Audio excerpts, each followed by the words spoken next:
계획하신 하나님의 뜻을 이루어가도록 우리를 사용하여 주옵소서. 이 시간도 우리가 주의 음성을 듣기 원합니다. 주의 뜻에 순종하는 자들이 되기 원합니다. 하나님의 뜻대로 쓰임받는 자들로 삼으시옵소서.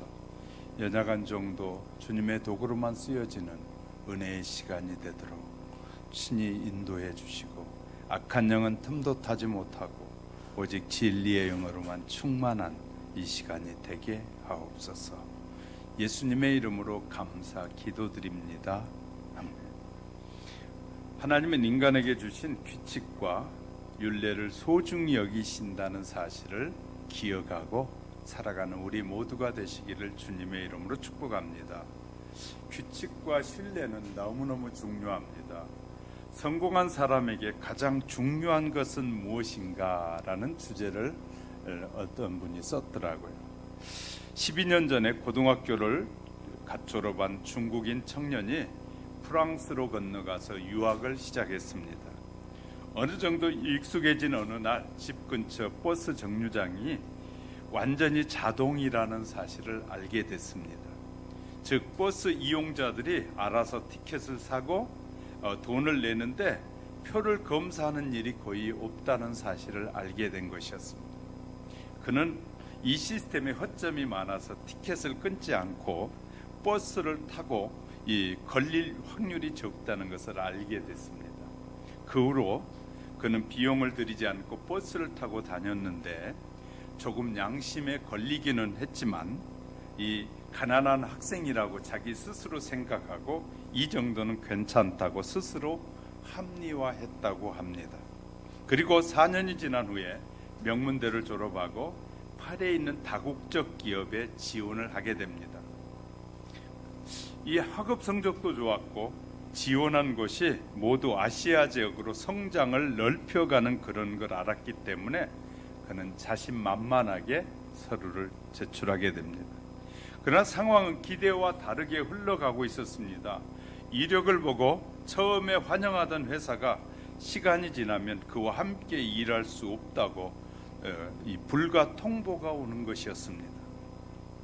이런 일이 반복되자 그는 다국적 기업이 중국인인 자신을 차별한다고 생각하게 됩니다. 그래서 마음이 답답해서 마지막으로 지원했던 회사에 인사 담당자를 찾아가서 자신이 입사하지 못한 이유가 무엇 때문이냐고 묻게 됩니다. 인사 담당자의 대답은 그런 이유들로 인해서 사람은 우리는 차별하지는 않습니다 라고 대답합니다. 게다가 우리가 진출하려는 곳이 중국 시장이니 오히려 중국인은 더 도움이 되겠지요. 당신의 이력을 보니까 경험도 풍부하고 능력도 있어서 굉장히 인상적이고 솔직히 우리가 찾는 딱 그런 사람이었습니다. 인재였습니다. 아니 그런데 저를 받아들이지 않는 이유가 무엇입니까? 라고 다시 묻습니다. 당신의 신용카드 기록을 확인해 보니 버스 티켓 때문에 3번이나 벌금을 무셨더군요. 네, 그런 일이 있었죠. 그러나 그 일 때문에 신문에 논문을 발표할 만큼 재능 있는 사람을 뽑지 않는다는 것은 말이 되지 않습니다 라고 중국인이 말하게 됩니다. 그때 그 인사 담당자가 그것이 정말 작은 일이라고 당신은 생각하십니까? 우리는 생각이 다릅니다 라는 것이었어요. 프랑스에 온 지 일주일 만에 티켓을 사지 않고 벌금을 물었을 때 자동화 시스템에 익숙하지 않아서 그렇다고 이해할 수 있었습니다. 그 후에도 2번이나 티켓 때문에 벌금을 물었다는 것 아시죠? 정말 그때는 가난하고 돈이 없었습니다 라고 답변하는 것이에요. 당신은 돈이 없다고 가난하다고 말하지만 우리는 그 일에 대해서 동의할 수가 없습니다 라는 것이었어요. 그러니까 또 중국인이 이렇게 말합니다. 내가 티켓을 사지 않고 버스를 탄 것이 꼬리표가 내 인생의 끝까지 꼬리표를 달고 다녀야만 합니까? 라고 물었더니 그 인사 담당자가 이렇게 대답하는 것이었습니다. 아닙니다. 당신에게는 두 가지의 문제점이 있다고 저희는 보고 있습니다. 첫 번째, 당신은 규칙을 존중하지 않는 사람이라는 겁니다. 법률이나 시스템의 허점을 고의로 이용하고 있었으니까 당신은 규칙을 지키지 않는 사람이었습니다. 두 번째, 당신은 신뢰할 수 없는 사람이라는 것을 우리는 발견했습니다. 우리 사회는 자신감뿐만 아니라 신뢰를 바탕으로 진행한 그런 일이 회사에서 너무 많은데, 특정 지역에 있는 시장 개발 담당자에게 회사는 많은 고난을 주게 됩니다. 마치 자동화 시스템처럼 사람들의 양심을 믿고 그렇게 운영하는 일이 많습니다. 그런데 당신과 같은 사람에게 이런 일을 우리는 맡길 수가 없기 때문인 것입니다. 이런 이유로 우리는 당신을 고용하지 않은 것입니다. 아마 유럽의 어느 곳에도 가도 당신이 일할 곳이 있을지 의문이군요. 그는 머리를 한 대 돌로 맞은 것처럼 멍해졌다고 합니다. 무엇보다도 인사 담당자가 마지막으로 남긴 그 한마디가 그의 양심의 가책과 함께 두려움으로 자기에게 와닿다라고 쓰고 있는데요. 도덕성은 지식의 부족을 어느 정도 보완할 수 있지만 똑똑하다는 것은 절대로 도덕성으로 부족을 채울 수 없기 때문입니다. 그런 얘기를 하더라는 거예요. 잘 아셔야 됩니다.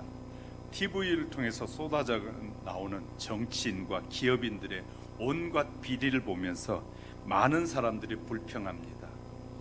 이러니 나라가 이렇게 어떻게 제대로 돌아갈 수 있겠느냐고 하지만 우리가 곰곰하게 생각해 보면 그들뿐만은 아닙니다. 이것 좀 어긴다고 어떻게 될까? 이 정도는 넘어가도 돼. 다른 사람도 다 그렇게 하는데 라고 원칙이나 규칙을 어긴 적은 여러분은 없습니까? 작다고 생각하지만 결코 작지 않는 어떤 비도덕적인 행동의 결과는 언젠가는 자신에게 고스란히 돌아오게 된다는 것입니다.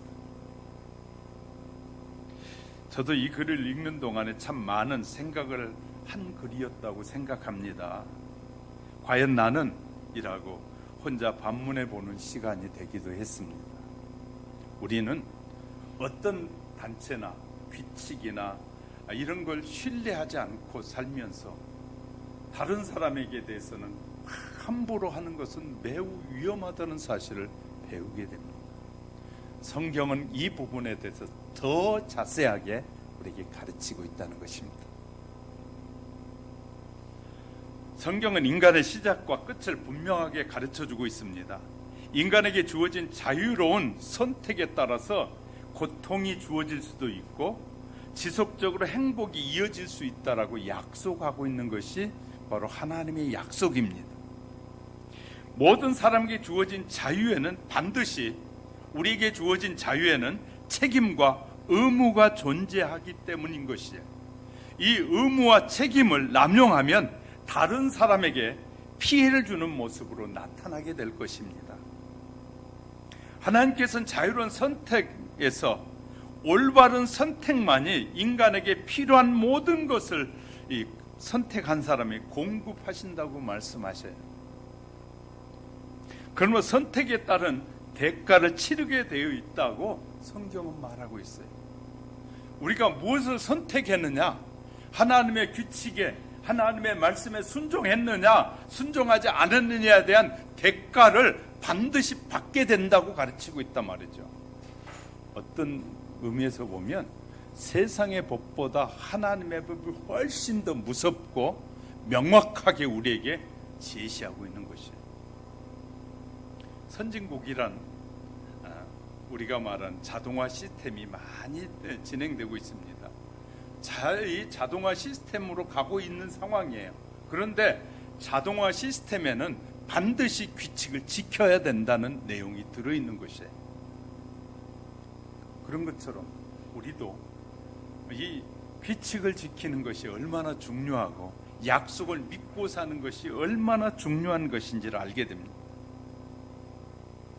그러므로 올바른 선택을 한 사람에게는 주어지는 축복도 우리에게 설명해 주고 있습니다. 하나님은 하나님이 기뻐하신 바른 선택을 하는 자에게는 내가 이렇게 해주겠다라고 약속을 하고 있습니다.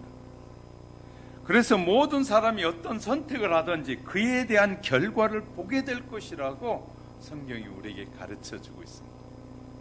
지도자든 지도자가 아니든 누구든지, 오늘 저는 이 제목을 붙이면서 지도자라고 붙였는데요, 이 약속과 규율을 중요시하는 지도자라고 했는데 이것은 성도이기도 하다는 사실입니다. 하나님께서 나라를 세워주시고 철저하게 하나님을 의지하라고 말씀하셨어요. 그리고 사도 바울을 통해서도 나라를 통치하는 지도자들은 하나님을 두려워하고 의로운 믿음으로 정직하게 나라를 다스려야 한다라고 말하고 있습니다. 오늘은 통치자의, 지도자에 대한 말씀을 나누는 동안에 우리에게도 동일하게 말씀하신 하나님의 음성이 들려지시기를 주님의 이름으로 축복합니다. 첫째는요, 믿음으로 새로워진 나라는 우상을 배척하라는 겁니다. 구약 성경의 다양한 왕들의 이야기를 소개합니다. 특별히 창조주 하나님께서 보시기에 믿음으로 행했던 다윗 왕과 같이 바로 아사나 히스기야나 요시아입니다. 그들은 다윗처럼 정직하게 행했다는 것이에요. 이들의 공통점은 후대가 따를 수 있는 하나님의 중심의 믿음을 가지고 있었다. 늘 그들은 그 마음에 하나님 중심의 믿음으로 살았다라는 것을 우리에게 가르쳐주고 있습니다. 히스기야는 15세에 유다의 13대 왕이 되었습니다.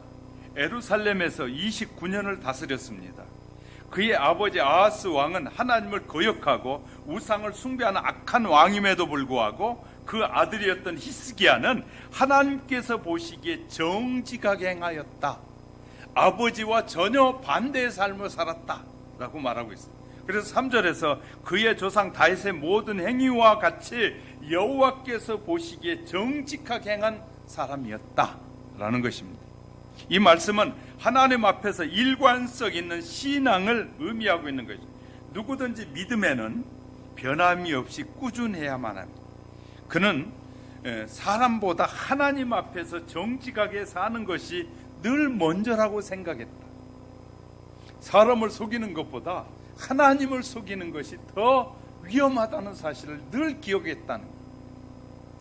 우리는 살아가면서 어떤 사람은 사람 중심의 사람이 있고 어떤 사람은 하나님의 중심인 사람이 있어요. 성경은 우리에게 가르쳐 주기를 너희는 사람보다 먼저 하나님의 중심이어야 되고 늘 하나님을 먼저 생각하며 사는 사람이 되라 라고 우리에게 말씀하는 거예요. 사람들의 법이 만들어져 가지고 우리를 두렵게 하는 것보다 더 두려운 것은 하나님의 법이 훨씬 더 두렵다는 사실을 우리에게 가르쳐 주고 있다는 거예요. 자, 정직하게 사는 성도는 하나님이 책임져 주시겠다. 성도가 정직하게 사는 것이 때로는 사람들에게는 어리석어 보이고 미련하게 보입니다. 왜냐하면 꼭 저렇게 살아야 돼, 저렇게 신앙생활해야 돼, 많은 소리를 듣습니다. 목사님 꼭 그렇게 사는 것이 신앙생활이에요, 그렇게 말해요. 그런데 그렇게 하나님이 사는 자는 하나님이 보존해 주시고 지켜주시겠다고 약속하는 거예요. 그러니까 사람들이 볼 때는 굉장히 미련해 보이고 어리석어 보이는데 하나님은 어리석다고 말하는, 사람들이 말하기를 어리석다고 말하는 이 전도의 방법을 통해서 사람을 구원하신다. 아니, 하나님이 능력으로 그냥 한 번에 해버리시지 왜 뭐 때문에 사람을 통해서 꼭 사람들이 예수 믿으세요, 예수 천당, 그래야만 예수 믿게 하시는지 이해가 안 된다는 거. 근데 믿음의 세계에 들어오면 이해가 되는 것이죠. 우리가 지식의 세계, 세상의 세계에서는 이해가 되지 않는 일들이 믿음을 갖기 시작하면 믿음 안에서는 해결되어지는 것이. 그러니까 우리가 사는 세상에는 믿음과 이 세상이 함께 공존하는 세상에 살고 있어요. 그렇기 때문에 우리가 어떤 선택을 하고 사느냐는 너무너무 중요한 것입니다. 우리 하나님께 모든 것을 지켜보신다는 사실을 인정하고 정직해야 됩니다. 누구나 정직하지 않으면 하나님을 믿지 않는 증거이거든요. 그러므로 성도가 정직하다, 믿음이 어느 정도냐는 것과 같은데 우린 정직한 믿음을 신앙생활에서 증명해야 되는데요. 하나님 앞에서 정직한 나라가 부강해지고 국력이 튼튼해지고 외적인 침략하지 못하도록 평화로운 나라가 되도록 하나님은 지키시는 하나님이시다. 하나님이 가장 싫어하는 것은 우상 숭배라고 말씀드렸어요. 하나님이 이사야 선지자를 통해서 이렇게 말합니다. 이사야 57장 10절, 내가 부르짖을 때에 내가 모은 우상들에게 너를 구원하게 하라. 너희가 막 우상에게 막 부르짖고 찾아봐라. 그 우상이 너희를 구원하나. 그것들은 다 바람에 날려가겠고 기운에 날려갈 것이로되 나를 의뢰하는 자는 땅을 차지하겠고 나의 거룩한 산을 기업으로 얻으리라. 이렇게 말씀하고 있습니다. 우상은 사람들의 손으로 만든 피조물에 불과합니다. 숨도 쉬지 못하고 말도 못하고 움직이도 못합니다. 그런데 사람들은 자기가 만든 우상에게 절을 하고 복을 달라고 하니 어리석기 짝이 없는 짓을 하고 있는 것이거든요. 하나님께서 이스라엘 백성들이 우상을 숭배하다가 어려움을 당하게 될 때 사사기 10장 14절에 가서 너희가 택한 신들에게 부르짖어 너희의 환난 때 그들이 너희를 구원하게 해라. 사사를 통해서 하나님의 말씀을 너희 신들, 너희들이 믿는 그 우상 신들이 너희를 구원하게 가서 해봐라. 너희가 만든 신들이 너희를 구원해 주는지 그렇게 말씀하셔요. 그러나 그들이 바라는 구원은 아무리 부르짖어도 이루어지지 않았습니다. 결국 우상은 하나님의 진노의 바람 앞에 모두 떠나고 말게 될 것입니다. 우상을 섬기고 숭배하는 나라는 모두 패망하고 진멸하고 말 것입니다. 히스기야 왕은 즉위하자마자 첫 번째 사업으로 전국에 있는 여러 산당을 제거하고 주상이었던 우상을 깨뜨렸고 아세라 목상과 모세가 만든 놋뱀까지 완전히 파괴하고 말았습니다. 히스기야 왕의 과감한 우상 파괴 정책으로 나라가 바로 세워지고 하나님을 섬기는 나라 제 모습을 찾게 됩니다. 우리나라도 초등학교에 가면 우상, 단군 우상들 아직도 많이 있어요. 단군 우상들. 그것이 우리 조상이래. 그러면서 아직도 많이 있어요. 우리나라는 지정학적으로 보면 주변의 강한 나라들로부터 자주 침략을 받았습니다. 특히 조선시대는 사색 당파와 쇄국 정책으로 국력이 쇠하여졌고 일제의회에서 36년 나라를 빼앗긴 역사를 우리는 경험했습니다. 그리고 제2차 세계대전으로 타이에 의해서 해방이 되었으나 미국과 소련 그다음에 자국의 이익에 희생돼서 우리나라는 남북으로 분단되게 됩니다. 그러다가 적화 통일을 꾀하는 공산 정권으로 유교 전쟁으로 이 동족 상잔의 이 비극을 낳고 말았습니다. 아직도 나라의 비극은 끝나지 않고 있어요.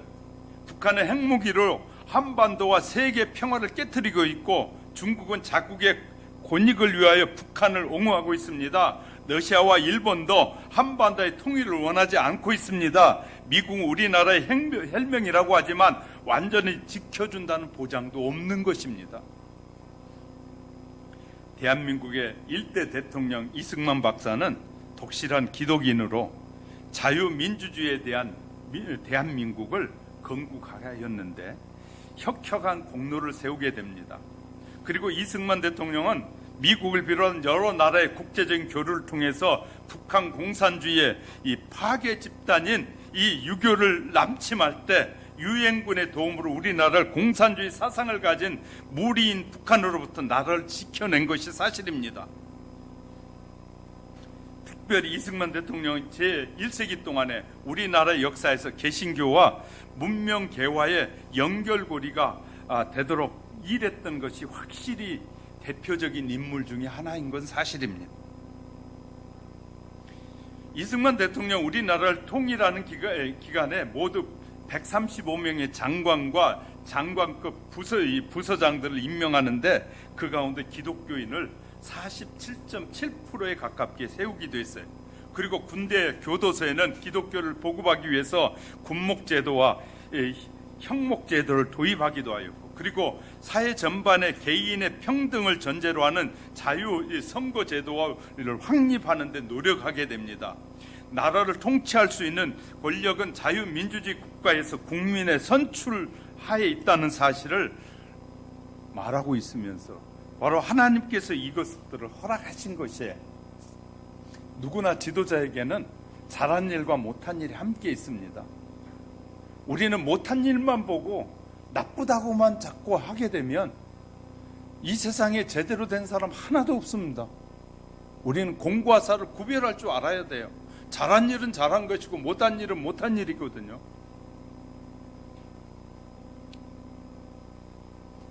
지금 우리 시대는 오랜 역사 속에 있었던 일본의 제국주의 앞에 눌렸던 사건 때문에 한치도 앞을 가지 못하고 있어요. 일본이라는 나라는 우리나라에 또 다양한 일들도 있어요. 부정적인 일만 있는 것이 아니라 긍정적인 일들도 너무 많아요. 우리가 편향되게 생각할 것이 아니라 그 모든 것은 하나의 역사예요. 대한민국이 세워져 가고 나아가는데 하나의 역사 속에 들어있는 일들이에요. 그것을 다 뒤집어 버리면 또 다른 사람이 또 뒤집어 버릴 겁니다.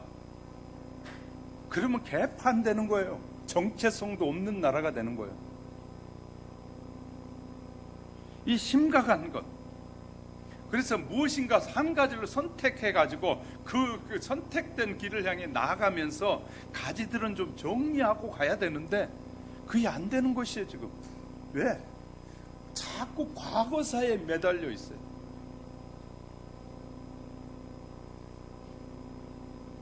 어떤 학자는 이렇게 과학자가 썼더라고요. 우리나라의 이 전자제품의 90%는 전부 다 일본에서 배워왔다. 일본 거 모방했다는 거예요. 그러면 우리가 일본이 우리에게 많은 공헌을 한 건 사실이잖아요. 모방해서 우리가 이렇게 잘 사는 나라가 되고 됐다면 그것도 하나의 상당한 영향을 준 건 사실이에요. 그런 거 다 빼버리고, 그러니까 예수 믿는 사람들까지도 저는요 그런 말을 할 때마다 참 암담하다는 생각이 들어요. 왜? 남을 용서하지 않고 자기는 그럼 다 자기 한 일은 100% 맞는 것이고 남이 한 일은 다 나쁜 일인가요? 구별 좀 하는 사람이 돼야 되거든요. 과거의 나쁜 것들은 용서하고 불쌍히 여기고 다시는 그런 역사가 뭐하죠? 재현하지 않도록, 재발하지 않도록 그걸 바르게 세워가야 되는 것이 중요하다고 생각합니다. 그것이 한 걸음씩 앞으로 나가는 길이잖아요. 아픈 상처들 또 끄집어내고 아픈 상처 또 끄집어내가지고 그거 이용해 먹으려는 정치인들 볼 때마다 정말 이 나라의 미래가 없겠다라는 생각을 하게 되는 것이에요. 과거의 아픈 상처는 아픈 상처대로 치료해 가고 덮어가면서 살아야 되는 거 아니겠어요? 그래서 중국 사람들이 한국을 보면서 뭐라고 말하는지 아십니까? 대한민국 우리의 속국이다. 우리나라의 지방정부다고 말하는 거예요. 중국이. 그런 말에도 지금 지도자들은 한마디도 말도 못하고, 말을 못한다는 말은 결국 수긍하는 것과 똑같은 것이에요. 그 어이없는 것이, 이쪽에 대고는 막 죽게 하면서 살고 덤비고 이쪽에 대해서 말도 못하고 그 납작 엎드러져 가지고 정말 꼴불견일 때가 한두 번이 아닌 것이. 여러분의 눈에는 그런 게 안 보이십니까? 저 눈에는 보여요. 우리에게 엄청난 도움을 주었던 미국에 대해서는 반미 투쟁을 하고 별짓을 다 합니다. 그러면서 북한에 말하면 아니 살인 집단이잖아요. 우리 민족을 죽이고 수많은 사람들의 나라를 동강낸 그들에게는 그들이 말만 하면 꼼짝도 못하는 그런 병신 같은 짓을 하면서 자기들은 잘했다고 말한다면 얼마나 어이없겠습니까? 우리는요 같이 역사는 같이 보는 눈을 가져야 돼요. 그리고 역사는 용서하고 나가야 돼요. 그렇지 않고는 요연하게 해결할 길이 없습니다. 해결할 길이 없어요. 하나님께서 대한민국이 결단하고 성도들이 가장 가까운 가정과 생활에서 우상을 섬기고 있는지, 우상도 해결 못하잖아요. 성도들도 자기 집안에 어떤 우상이 있고 자기가 지금 어떤 이 내적인 우상 속에 빠져 있는지도 모르는 사람들이 태반인데, 그런 우상부터 제거하는 일이 필요합니다. 우리 안에 있는 우상부터 하나씩, 내가 정말 신뢰하고 있는 것이 우상이 될 수 있다는 사실을 기억하셔야 됩니다. 우리는 이런 것부터 해결해가는 지혜가 저와 여러분 속에 있어지기를 주님의 이름으로 축복합니다. 두 번째는요, 하나님을 의지하는 나라는 하나님이 책임진다는 것이에요. 하나님께서 모세에게 말씀하여 세운 놋뱀은 장차 이 땅에 오실 십자가에 못 박힐 예수 그리스도의 상징이었습니다. 그런데 이스라엘 백성들은 하나님의 계획보다는 보이는 것에 집중하기에 놋뱀을 우상으로 섬긴 것이에요. 그래서 히스기야는 모세가 세운 놋뱀이 변화의 우상이 된 걸 보고서 부수고 단순한 놋조각이라고 외친 개혁의 조치는, 그런 조치를 다행한 것은 왕위를 위협할 수 있는 그만한 일이었습니다. 이런 전통을 바꿀 정도가 아니라 전통을 완전히 파괴했기 때문인 거죠. 그렇다면 어떻게 그러한 용기를 발휘할 수 있었을까요? 하나님의 뜻임을 믿고 하나님을 의지했기 때문인 것입니다.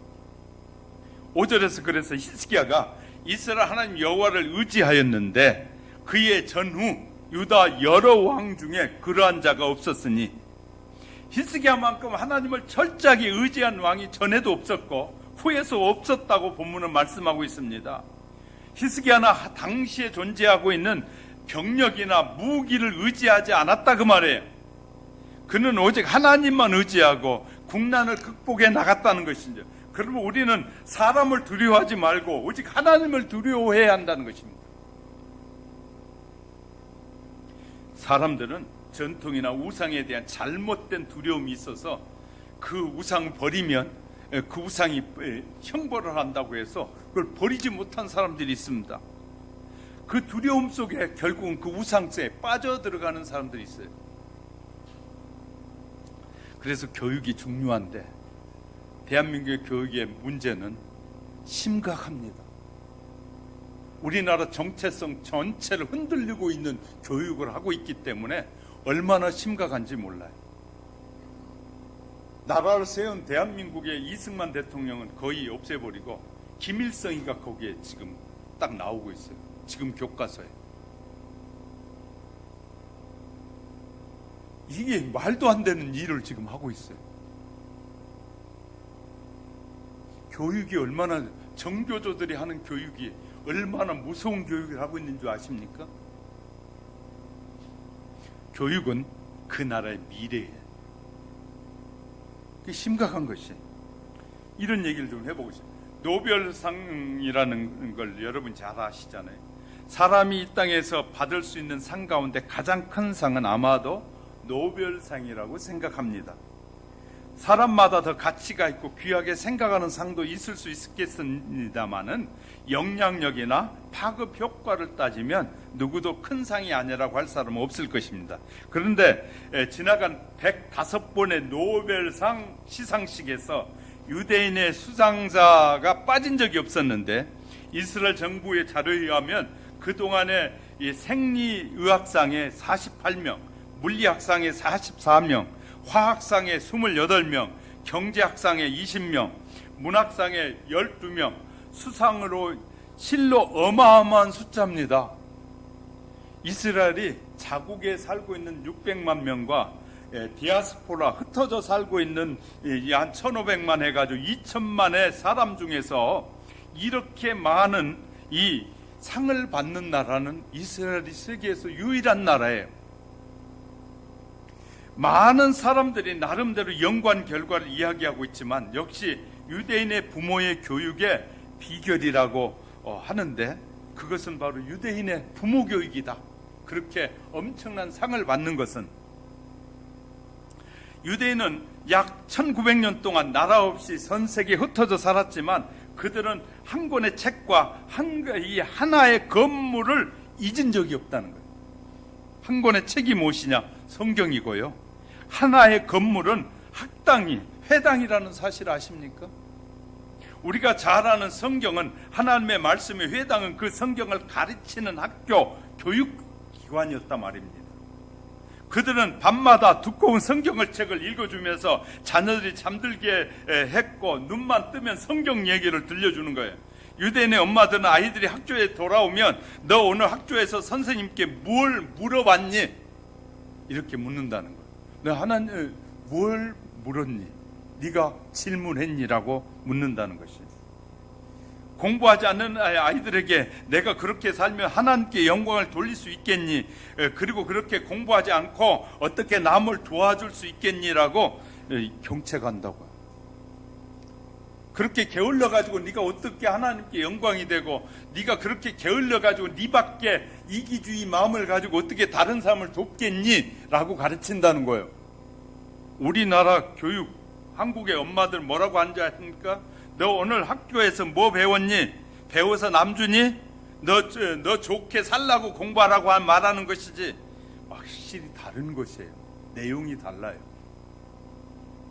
너 좋게 살라고 공부하고 배워서 남에게 베풀려고 하지 않으니, 많이 배워가지고 많이 착취해가지고 자기 거 지키려고 하니까 그 에너지를 낭비할 수밖에 없는 거예요. 그렇다고 가지고 있는 거 가지고 가는 사람이 하나도 없는데 말입니다. 나누고 베풀고 섬기고 세우기 위해서 배워야 한다는 것이야. 유대인이 나누고 베풀고 섬기고 세우기 위해서 배우는 것이 유대인의 교육이다. 하나님의 영광을 위해서 배워야 합니다. 낮추시고 높이시는 분이 하나님이시기 때문에, 하나님만이 의지하는 성도와 하나님만 의지하는 국가가 복을 받습니다. 우리는 아직도 단군을 조상으로 숭배하는 자들이 너무나 많습니다. 단군은 신화에 등장하는 모든 것들을 우상일 뿐만 아니라 하나님을 의지하는 국가에는 이 하나님을 의지하는 국가만이 부강한 나라가 되는 것입니다. 믿음으로 살아가는 성도들 가운데 나라의 지도자가 나라를 일으키고 지킨다고 생각하는 사람이 있다면 너무너무 어리석은 사람입니다. 지들 욕심만 다 부리죠. 전라도 사람이 그렇게 좋아한다는 이 김대중 씨 아들들은 재산 싸움하는 거 보셨죠? 아직도 미국에 재산이 있다고 계속 지금 얘기가 들어오고 있어요.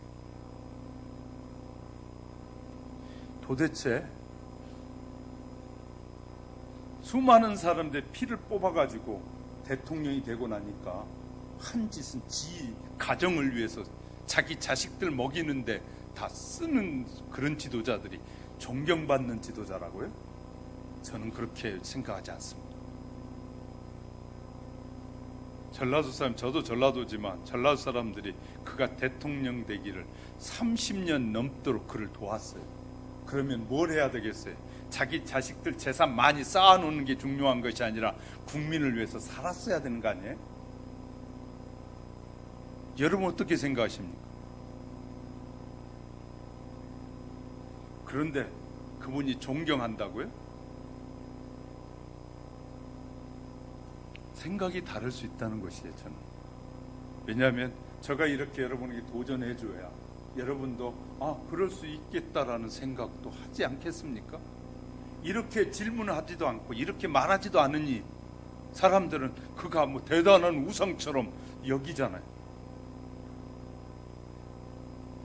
이렇게 우리는 왜곡된 세상에 살면서도 뭐가 왜곡되어 있는지도 모르는 사람들이 너무나 많아요.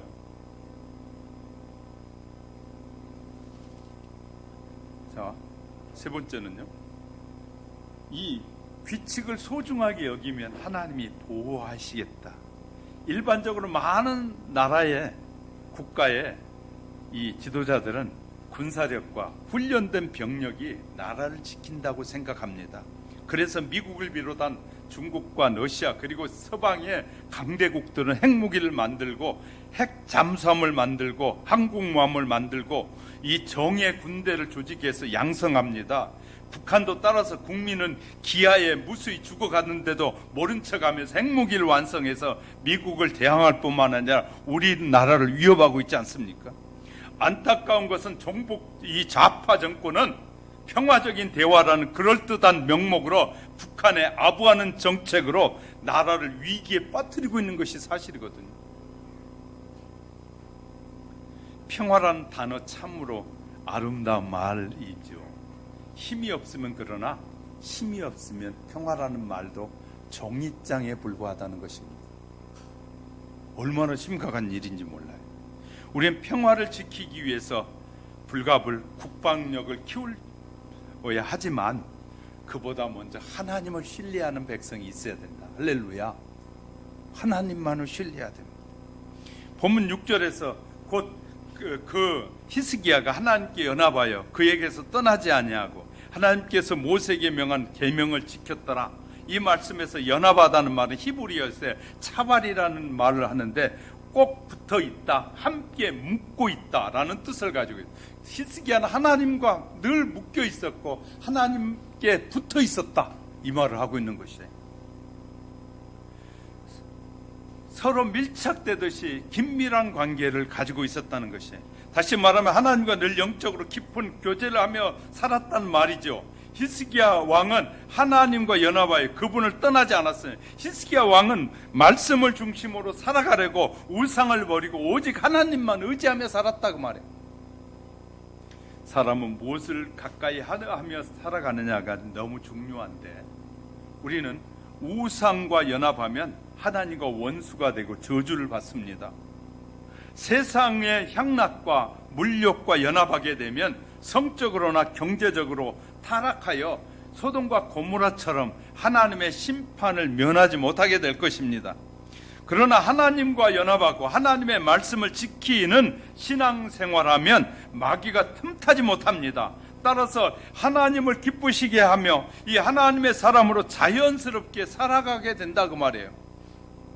국가를 바로 세우기 위해서는 하나님의 말씀으로 돌아서야 됩니다. 돌아가야 합니다. 하나님의 말씀에 대한 경외와 하나님의 말씀에 대한 순종의 자세가 없이는 국가는 올바로 서지 못합니다.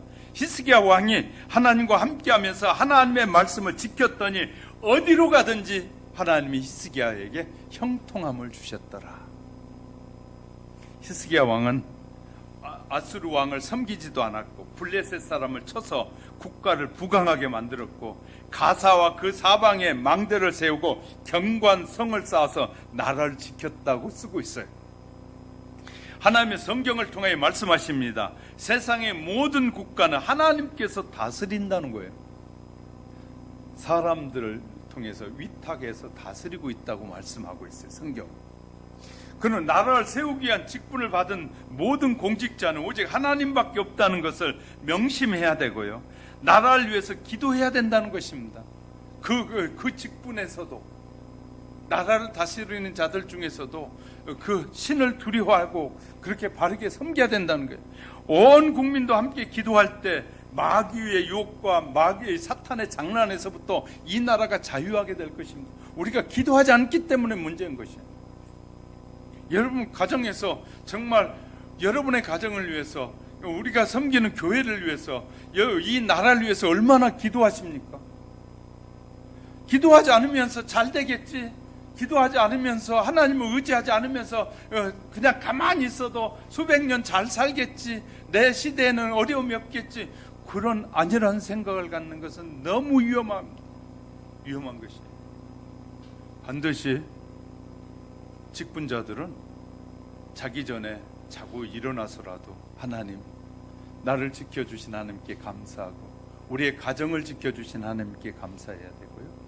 하나님께서 나로 하여금 하나님의 말씀을 들을 수 있는 주님의 전이 있음을 감사해야 되고요. 그 다음에 이렇게 나라를 주신 거에서 감사하고 나라가 올바로 세워져 가도록 기도하는 사람이 있을 때 그 나라는 지켜진다. 할렐루야. 한마디도 기도하지 않으면서 나라가 평안히 행복하고 내 배부르게 잘 살겠지 하고 생각한다면 이것은 큰 오산 속에 빠져 있는 것입니다. 사랑하는 성도 여러분, 우리는요 하나님의 자녀가 되는 것이 우리가 이길 수 있는 강한 능력은 바로 우리가 하나님 앞에 무릎을 꿇는 것입니다. 하나님 도와주세요. 대한민국의 미래의 길을 열어주세요.